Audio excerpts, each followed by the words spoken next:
Hi and welcome to the new video on industrial instrumentation and automation. In this video, I'll be discussing about pneumatic actuating systems.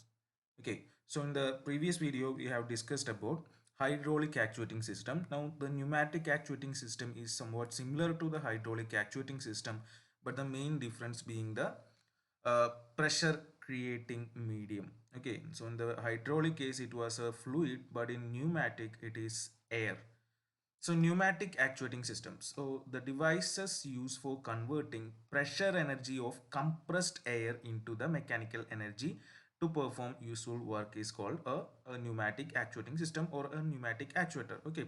So compressed air ആണ് ഇവിടെ use ചെയ്യുന്നത് എന്തിനാ pressure എനർജീനെ convert ചെയ്തിട്ട് mechanical energy ആക്കി മാറ്റി നമ്മൾ useful work perform ചെയ്യാൻ വേണ്ടിയിട്ട് and actuators are use to perform the task of exerting the required force at the end of the stroke or used to create displacement by the movement of the piston. അപ്പോൾ ഒന്നെങ്കിൽ നമുക്കൊരു force create ചെയ്യുക അല്ലെങ്കിൽ ആ piston movement വഴി എന്താണെന്ന് വെച്ച് കഴിഞ്ഞാൽ ഡിസ്പ്ലേസ്മെന്റ് ക്രിയേറ്റ് ചെയ്യുക എന്നുള്ളത് തന്നെയാണ്. അതായത് മെക്കാനിക്കൽ മൂവ്മെന്റ് വരുന്നു, പക്ഷേ ഇത് കഴിഞ്ഞ എന്താ ഹൈഡ്രോളിക്കിനായിട്ട് വ്യത്യാസം വരുമ്പോൾ ഹൈഡ്രോളിക്കിലായിരുന്നെങ്കിൽ ഒരു ഫ്ലൂയിഡ് ആയിരുന്നു, ഇവിടെ ആയിരുന്നെങ്കിൽ അത് എന്താണ് എയർ ആണ്, കംപ്രസ്ഡ് എയർ ആണ്. That is the only difference. And the pressurized air from the storage is supplied to the pneumatic actuator to do this particular work. And the air cylinder is a simple and efficient device for providing linear thrust or straight line motion. So mainly straight line motions അല്ലെങ്കിൽ linear thrust നെ ഏറ്റവും best air cylinder ആണ്. And pneumatic actuator consists of a piston and rod moving inside a closed cylinder, which is exactly similar to that of a hydraulic actuator. So hydraulic actuator പോലെ തന്നെ pneumatic സിലിണ്ടറിനും ഒരു piston ഉണ്ടായിരിക്കും, അതൊരു closed സിലിണ്ടറിൻ്റെ ഉള്ളിൽ. ഇപ്പോൾ almost കൺസ്ട്രക്ഷനൊക്കെ പലതരത്തിലും same തന്നെയാണ്. And this actuator can be sub divided in two types based on the operating principle as single acting and double acting. So already നമ്മൾ പറഞ്ഞ അതേ കാര്യങ്ങൾ തന്നെയാണ് ഇവിടെയും വരുന്നത്. കാരണം സിംഗിൾ ആക്ടിങ്ങും ഡബിൾ ആക്ടിങ്ങും തന്നെയാണ് ഇവിടെയും വരുന്നത്. Will discuss about it in detail. So the basic principle is based on the concept that the pressure as force per unit area. അപ്പോൾ ഇത് തന്നെയായിരുന്നു മറ്റോടത്തും നമ്മൾ പറഞ്ഞ പാസ്കൽസ് ലോ തന്നെയായിരുന്നു കൺസെപ്റ്റ് ആയിരുന്നു. പ്രഷർ പെർ യൂണിറ്റ് ഏരിയ ആണ് ഫോഴ്സ് എന്ന് പറയുന്നത്. ഇപ്പോൾ ഈ കാണുന്നത് അതിൻ്റെ ഒരു കൺസ്ട്രക്ഷൻ, ഒരു സിംപ്ലിഫൈഡ് റെപ്രസെൻറ്റേഷൻ ആണെന്നുള്ള രീതിയിൽ നമുക്ക് കാണാം. ഇപ്പോൾ ഇത് നമ്മളുടെ സിലിണ്ടർ ആണ്. അതിന് it has an upper chamber and A lower chamber and ഇവിടെ ഒരു ഡയഫ്രം ആണ് ഉണ്ടായിരിക്കുക, ഡയഫ്രം. ഓക്കെ, സോ ഇവിടെ കൂടിയാണ് ഈ സപ്ലൈ, എയർ സപ്ലൈ ഉള്ളിലോട്ട് വരുന്നത്. അത് ഡയഫ്രത്തിനെയാണ് പുഷ് ചെയ്യുന്നുണ്ടാവുക. ഓക്കെ, പിന്നെ ഇത് അതിൻ്റെ ഹൗസിംഗ് ആണ് കാണിച്ചിട്ടുള്ളത്. മെക്കാനിക്കൽ സ്റ്റോപ്പാണ് ഇവിടെ വെച്ചാണ് നിൽക്കുന്നത്, അവിടെ വെച്ച് ടച്ച് ചെയ്ത് നിൽക്കും. പിന്നെ ഇതിൻ്റെ സ്പ്രിങ് ആണ് കംപ്രസ് ചെയ്യുന്നതും തിരിച്ചിൻ്റെ റിവേഴ്സ് സ്ട്രോക്ക് വരുന്ന ആ കാര്യങ്ങളൊക്കെ തന്നെയാണ്. ദെൻ എന്താ പറയുക, ഇത് അതിൻ്റെ സ്റ്റെമ്മാണ്, ഒരു കൺട്രോൾ വാൾവ് ഉണ്ടായിരിക്കും. അപ്പോൾ ഇതൊരു ഡീറ്റെയിൽഡ് ഡയഗ്രമാണ്. നമ്മളത് എക്സ്പ്ലെയിൻ ചെയ്യാൻ ഈ ടോപ്പ് പാർട്ട് മാത്രം വെച്ചിട്ട് നമുക്കിത് സിമ്പിളായിട്ട് എക്സ്പ്ലെയിൻ ചെയ്യാവുന്നതാണ്. So if we imagine that a net pressure difference is applied across a diaphragm of surface area A, then a net force acts on the diaphragm which is given by F is equal to A into P1 minus P2. So ഇവിടെ ഒരു P1 minus P2 എന്നുള്ളൊരു force pressure apply ആവുകയാണ് ഈ ഡയഫ്രത്തിൻ്റെ മുകളിൽ എന്ന് വിചാരിക്കാം.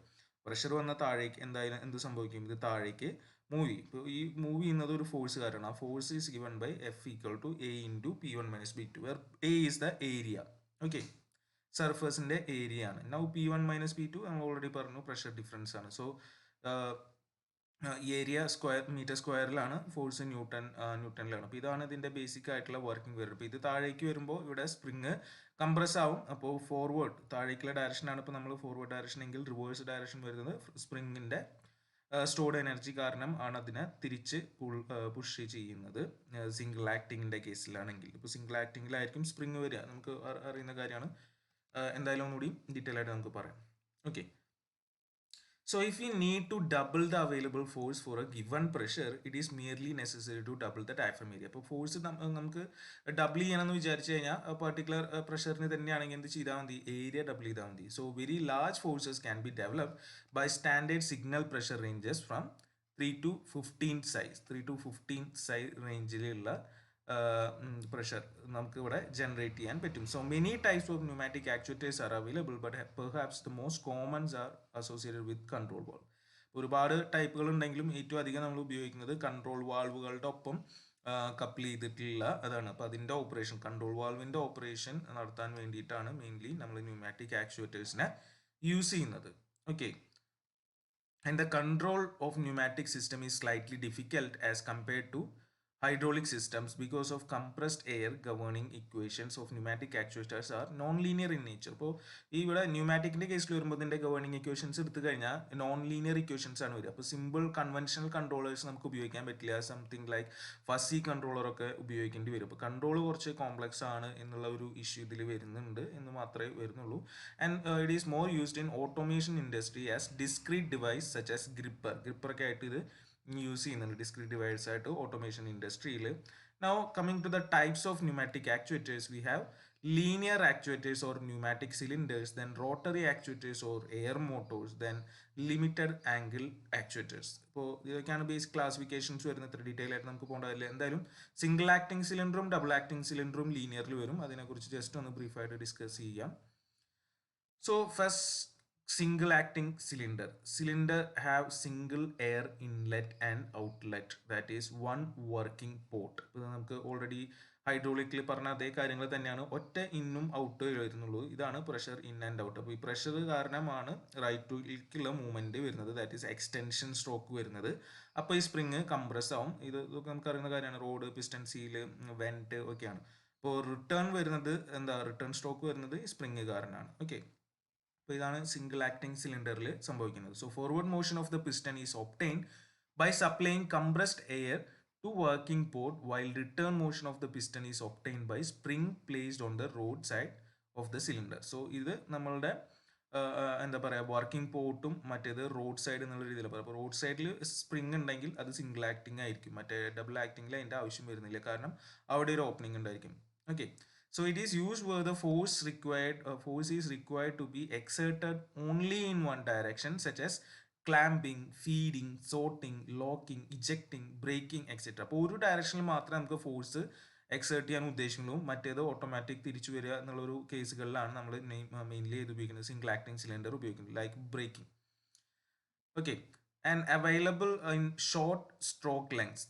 ഇപ്പോൾ maximum ഒരു 80 mm വരെയാണ് വരുന്നത്, due to the natural length of the spring. Okay. So natural length of the സ്പ്രിങ്ങിൻ്റെ അനുസരിച്ച് ഷോർട്ട് സ്ട്രോക്ക് ലെങ്ത്തിലാണ് ഇത് അവൈലബിൾ ആയിട്ടുള്ളത്. And single acting cylinders require only about half the air volume consumed by a double acting cylinder for one operating cycle. ഇപ്പോൾ പകുതി മതി air volume double ആക്ടിങ്ങിനായിട്ട് compare ചെയ്യുമ്പോൾ.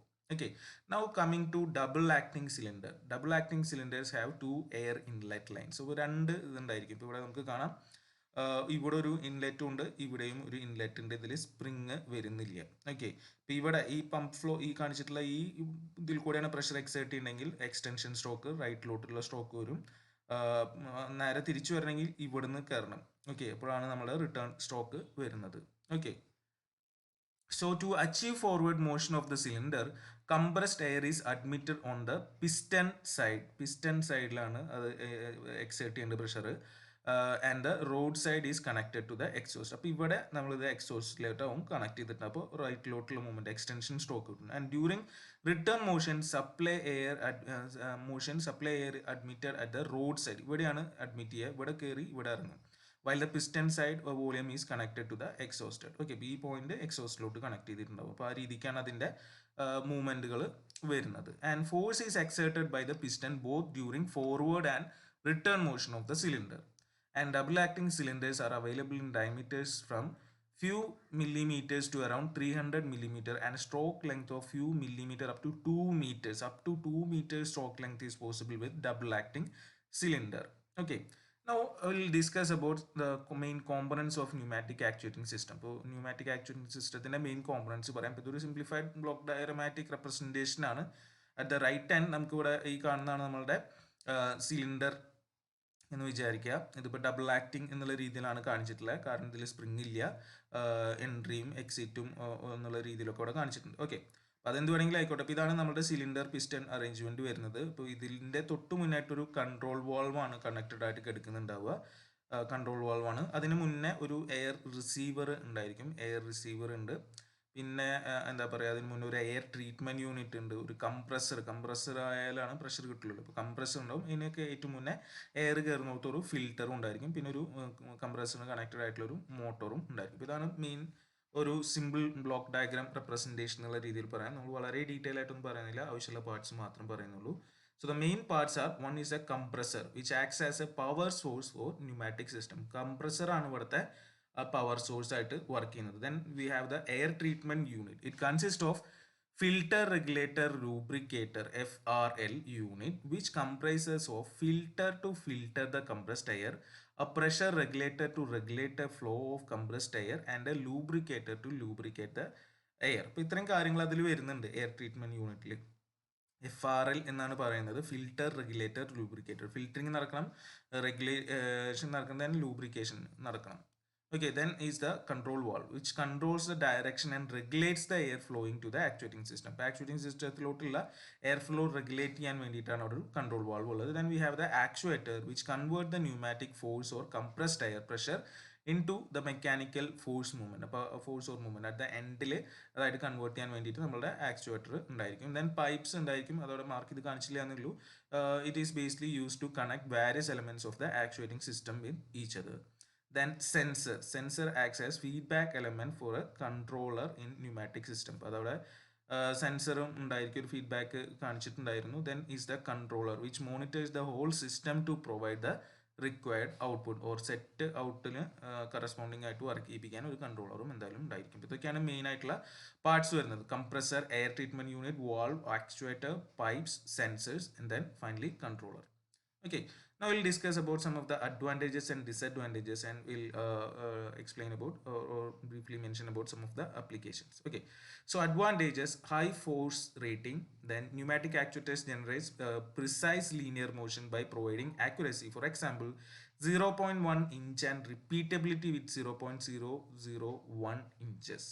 Then pneumatic actuators typical application involve area of extreme temperatures. Extreme temperatures apply ചെയ്യാവുന്നതാണ്, -40°C to 250°C വരെ. In terms of safety and inspection by using air, pneumatic actuators avoid using hazardous material. അപ്പോൾ hazardous issue വരുന്നില്ല ഹൈഡ്രോക്ലിക്കിലെ പോലെ, കാരണം ഇവിടെ air ആണ് ഉപയോഗിക്കുന്നത്. Okay, and they meet explosion protection and machine safety requirement because they create no magnetic interference due to their lack of motors.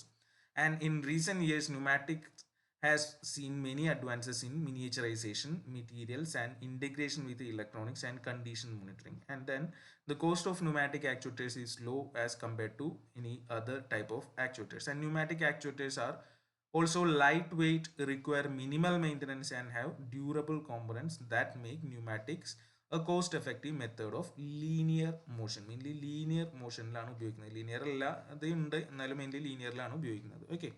Then the disadvantages: pressure losses and air's compressibility make pneumatics less efficient than other linear motion methods. And the compressor and air delivery limitation mean that the operation at lower pressure will have lower forces and slower speeds. So അതാണ് ഇതിൻ്റെ ഒരു main ആയിട്ടുള്ള lower പ്രഷറിൽ lower force and lower speeds ആയിരിക്കും. A compressor must run continuously operating pressure even if nothing is moving. Okay.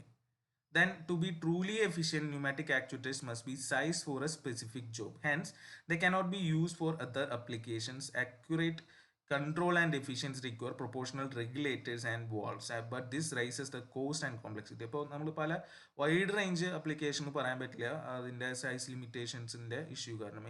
Even though the air is easily available, it can be contaminated by oil or lubrication, leading to downtime and maintenance.